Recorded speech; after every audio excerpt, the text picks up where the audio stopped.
In my class, I'm the only girl in that class, so it's just a bit, if it just feels odd. I don't know why there's no girls. I don't know the reason. When we say engineering, it's just like you automatically think of boys and like men doing it. I think that having women in the engineering sector is very helpful because it would help with having both opinions on everything, not just like having men's opinion, and I think that will limit the sector.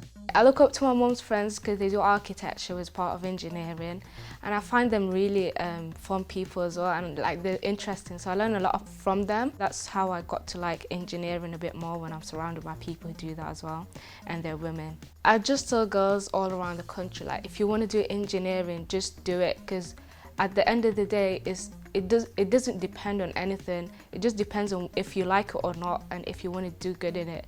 I want to become an engineer, and I think that women are as capable as men in this sector.